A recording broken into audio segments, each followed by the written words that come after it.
Hello friends, आपका स्वागत अभिनंदन है आज के इस नए क्लास में।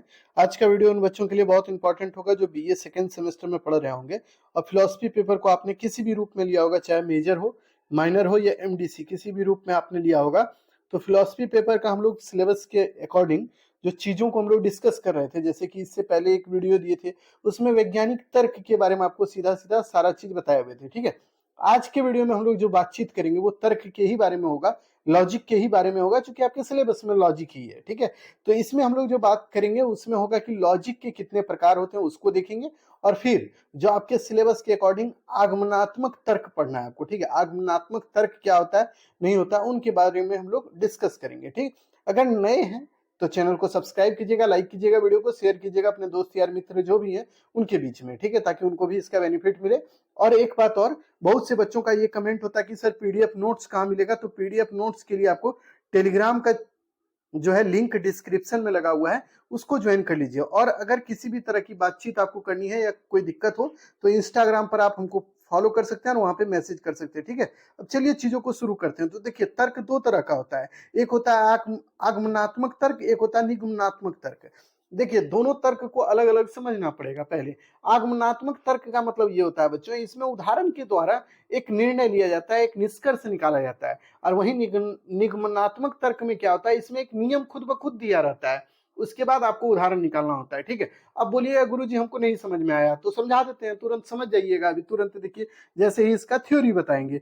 तो देखिए, पहले आगमनात्मक तर्क क्या होता है, वह तर्क जिसमें किसी उदाहरण के आधार पर निष्कर्ष निकाला जाता है ना, उसे आगमनात्मक तर्क कहते हैं। इसमें विशेष से सामान्य की ओर जाते हैं हम लोग। ठीक है, तो ये सवाल पूछता है कि विशेष से सामान्य की ओर किस तर्क में जाते हैं, तो आप ध्यान में रखिएगा, आगमनात्मक तर्क में हम लोग विशेष से सामान्य की ओर जाते हैं। ठीक है, अब देखिए, अब आपको समझना है कि कैसे नियम बनता है।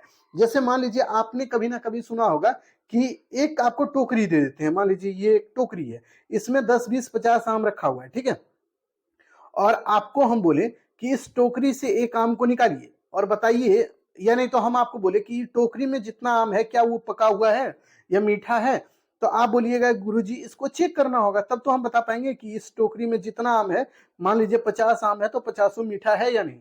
तब इसके लिए क्या कीजिएगा, एक आम निकालिएगा, उसको खा के देखिएगा, तो बोलिएगा हाँ मीठा है।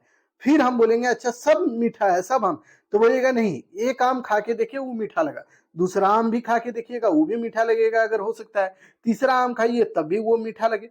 यानी कि ऐसे करके आप 4 5 आम खाए और आपको चारों पांचों आम मीठा लगा, तब लास्ट में आप क्या बोलिएगा, हाँ गुरुजी जो ये टोकरी में रखा हुआ आम है सब मीठा हुआ है। तो इसी को बोलते हैं आगमनात्मक तर्क। यानी पहले क्या होता है, पहले आपको जांच करना होता है कि ये सही है या नहीं।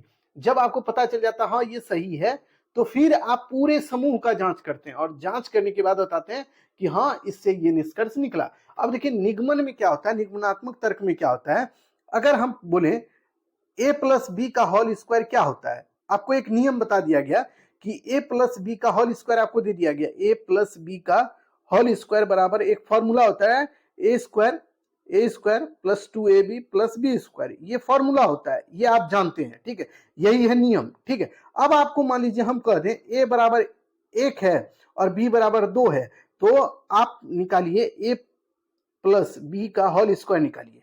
अगर हम आपको यही क्वेश्चन दे दें कि ए बराबर 1 है और बी बराबर 2 है, तो ए प्लस बी का मान का होल स्क्वायर का मान क्या होगा, तो फॉर्मूला तुरंत लगा दीजिएगा कि A square plus 2ab plus B square आप लगा दिए और जो भी आया रिजल्ट वो आप निकाल के दे दिए। तो इसका मतलब हो गया ना कि एक नियम आपको दिया गया था, उससे आपने कोई भी चीज को निकाला। और यही आप आगमन तर्क में पढ़ते हैं तो वहां कोई नियम नहीं होता है आपके पास, आपको एक तरह से कोई चीज दे दिया जाता है और उसी से आपको नियम बनाना होता है। ठीक है, तो दोनों में अंतर यही है कि निगमन में 9 से नियम होता है, 9 से निगमन होता है। ये देखिए, आपको हम जो आपके सीनियर थे उनको भी यही बात बताते थे कि 9 से, यहाँ देखिए 9 से नियम और 9 से निगमन, दोनों को जोड़ लो और बस अपने दिमाग में सेट रखो कि नियम पहले आएगा किसमें, निगमन में, और जब आप आगमनात्मक तर्क पढ़ते हैं तो वहां नियम सबसे अंतिम में आएगा। ये टॉपिक समझने वाला है, कोई भी रट के जाइएगा तो आपसे कुछ नहीं उखड़ने वाला है, और जैसे ही समझ के जाइएगा तो आपके लिए बेनिफिट ही बेनिफिट होगा। और आपको यकीन होगा ये चीज का कि आप जो पढ़ के गए समझ के गए उसी से ऑब्जेक्टिव बनेगा। ठीक है, रट के जाइएगा तो आपसे ऑब्जेक्टिव नहीं बनेगा, इसीलिए हम समझाने पर ज्यादा फोकस कर रहे हैं, आप समझने पर फोकस कीजिए कि नौ से नियम, नौ से निगमन, यानी कि निगमनात्मक तर्क में क्या होता है, नियम पहले होता है, फिर वो जो है उसमें उदाहरण बनता है। ठीक है, तो इसको ध्यान में रखिएगा। ये सामान्य से विशेष की ओर चलता है। सामान्य का मतलब होता है नियम कोई भी है, मान लीजिए न्यूटन से लॉ दिया गया, न्यूटन का थ्योरी दिया गया, ये सब पर लागू होता है, तो इसी को बोलते हैं जनरल।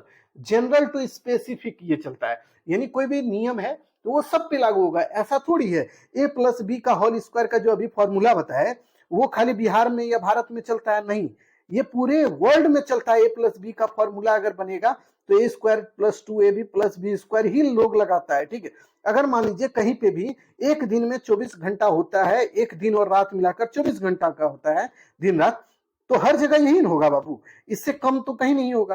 तो इसका मतलब सीधा समझिए कि नियम क्या होता है कि सब जगह लागू होता है, यानी ये जो होता है वो जनरल टू स्पेसिफिक चलता है। और वहीं पे आपको आगमनात्मक तर्क बताया, इसमें क्या होता है कि कोई भी नियम बनाया जाता है, किससे, उदाहरण के तौर पर। जैसे कि मान लीजिए कि आपको लग रहा है कि आप मान लीजिए कि आपको हम एक टोकरी मान लीजिए मिठाई दे दिए कोई, ठीक है, और मिठाई दे दिया और बोले कि अच्छा तुम खा के बताओ कि ये मीठा है कि खट्टा है कि तीता है कि कैसा है। तो आप एक मिठाई खाइएगा तो बोलिएगा मीठा लगा, 2 गो खाइएगा, 3 गो खाइएगा, 4 गो 5 गो खाइएगा, उसके बाद थक जाइएगा और बोलिएगा सभी मीठा है, सीधा बोल दीजिएगा ये। तो यानी कि आप एक एक करके जांच करते हैं और फिर एक निष्कर्ष निकालते हैं कि सब पे ये लागू हो जाए। ठीक है, तो ये होता है आगमनात्मक तर्क। ठीक, और उसके बाद ये भी ध्यान रखिए, ये विशेष से यानी स्पेसिफिक टू जनरल चलता है, ये उल्टा चलता है। और निगमनात्मक क्या होता है, वो पहले जनरल पे लागू होता है, सब पे लागू होगा, और फिर वो स्पेशली आप किसी को यूज करना है तो कीजिए। और लेकिन आगमनात्मक तर्क क्या होता है, ये स्पेसिफिक होता है, किसी एक पर लागू होता है और फिर जाके ये जनरल बन जाता है। ठीक है, तो यही चीज है, इसको समझना था आपको। ठीक, अब चलिए आगमनात्मक तर्क आपको पढ़ना है, उसको देखिए। वैसा तर्क जिसमें उदाहरण के आधार पर निष्कर्ष निकाला जाता है उसी को आगमनात्मक तर्क कहते हैं। आपको शुरू से बोले आगमनात्मक तर्क वैसे तर्क को कहते हैं जिसमें कि आप एक उदाहरण से निष्कर्ष तक पहुंचते हैं। ठीक है, इसके बाद देखिए यह तर्क जो होता है ना, ये विशेष से सामान्य की ओर चलता है, यह भी याद रखिएगा। उसके बाद देखिए इसमें कुछ उदाहरण है, उसको देखिए। मान लीजिए एक आम जो है, पका हुआ आम आपने खाया और मीठा लगा, दूसरा आम भी खाया वह भी मीठा लगा, तीसरा आम खाए वह भी मीठा लगा, तब आप क्या बोलिएगा निष्कर्ष के रूप में कि जितने भी आम हैं जो पके हुए हैं वो सब मीठे हैं। यानी मान लीजिए हम इसको इस तरह समझाते हैं आपको, मान लीजिए एक टोकरी है आपके पास और इसमें मान लीजिए 10 20 50, मान लीजिए कि 50 गो आम था। ठीक है, तो इसमें से आपको कोई घर वाला बोला कि अच्छा बताओ ये टोकरी में जो आम है वो मीठा है कि नहीं, तो बोलिएगा खा के नहीं देखेंगे, खा के देखते हैं। तो एगो खाइएगा मीठा लगेगा, 2 गो फिर एगो और खाइएगा तो फिर मीठा, फिर एगो खाइएगा फिर मीठा, तो यानी अंतिम में बोलिएगा जितना आम है इस टोकरी में सब मीठा है, यही आप बोल दीजिएगा घर वाले को। तो घर वाला बोलेगा अच्छा ठीक है सब मीठा है, तो चलो भाई ये निष्कर्ष निकल गया। तो यानी कहने का मतलब उदाहरण से इसमें निष्कर्ष निकलता है। ठीक, तो इसको ध्यान में रखिएगा आगमन तर्क में। ठीक है, अब देखिए आगमन तर्क के कुछ गुण होते हैं, इसके स्पेसिफिक गुण होते हैं, इसको ध्यान में रखिएगा। इसमें वास्तविकता होती है, यानी ऑथेंटिसिटी होती है, ये ऑथेंटिक होता है, यानी जो भी इसमें निष्कर्ष निकलेगा ना वो वास्तविक निकलेगा। मान लीजिए कि एक टोकरी में आपके पास आम था और उसमें से आप खाए और खट्टा लगा, तो आप थोड़ी बोलिएगा कि मीठा लगा आम, तो आप बोलिएगा सर खट्टा लगा आम। तो यानी इसमें जो भी चीजें होगी वो वास्तविक होगी, सही होगा, गलत नहीं होगा। ठीक है, दूसरा भावी जांच में सहायक होता है, यानी इसमें जो भी चीजें होती है इसका एक गुण और होता है कि ये भावी यानी आने वाले फिर से आप अगर किसी को जांच करना है तो वो कर सकता है इससे। ठीक है, तो यानी कि आने वाले समय में भी इसका जांच हो सकता है, इसका एक्सपेरिमेंट हो सकता है। ठीक, तीसरा इसमें गत्यात्मकता होती है, ये गत्यात्मक होता है, यानी कि ये एक तरह से एक जगह से दूसरे जगह तक जा सकता है। ठीक है, तीसरा इतिहास सापेक्ष होता है ये, यानी इतिहास से रेलिवेंट रखता है ये अपना। ठीक है, तो इसको भी ध्यान में रखेंगे। तो ये इसके गुण हैं, इसकी विशेषता है जिसको हमने बता दिया आपको। इसमें शॉर्टली हम खाली आपको विशेषता का 4 पॉइंट बता दिए हैं, इसको ध्यान में रख लीजिएगा खाली, और नहीं भी रखिएगा तो कोई बात नहीं। लेकिन जो मेन चीज है यहाँ है वो है आगमन तर्क के सोपान, यानी इसके कौन कौन से स्टेप होते हैं, इसको बोलते हैं आगमन तर्क के स्टेप। और ये स्टेप से सवाल पूछा गया है और आपसे भी पूछा जाएगा। देखिए यहाँ से 3 तरह का सवाल पूछा गया है, हम आपको बता देते हैं। पहला सवाल पूछा है आगमन तर्क जो होता है वो कैसे चलता है, विशेष से सामान्य की ओर या समान से विशेष की ओर। तो आप ध्यान में रखिएगा ये विशेष से सामान्य की ओर चलता है। आपसे एक सवाल और पूछा हुआ था निगमन तर्क कैसे चलता है, तो वहां से आपको ध्यान रखना है निगमन तर्क में क्या होता है, पहले नियम बनता है और फिर वो क्या होता है सबों पर लागू होता है। तो इसीलिए आपको ध्यान रखना है, निगमन तर्क जो होता है वो सामान्य से विशेष की ओर चलता है, ठीक है। ये उल्टा चलता है निगमन, और आगमन भी उल्टा चलता है किसका, निगमन का, ठीक है। तो दोनों चीजें याद रखिएगा, उस पॉइंट को याद रख के जाइएगा। एक सवाल ऑब्जेक्टिव आपसे वहां से बनेगा, और जब बना के आइएगा तब आप बताइएगा गुरुजी हाँ कैसा बना और नहीं बना, ठीक है, लेकिन पढ़ के जाइएगा तभी। चलिए अब इसके सोपान को देखिए। पहला होता है समस्या। कोई भी समस्या है, इसके पहले पार्ट में आता है समस्या, ठीक है। कोई भी तरह का समस्या आपके पास है, दिक्कत, समस्या, परेशानी कुछ भी है, उसको इसमें पहले लिया जाता है, ठीक है।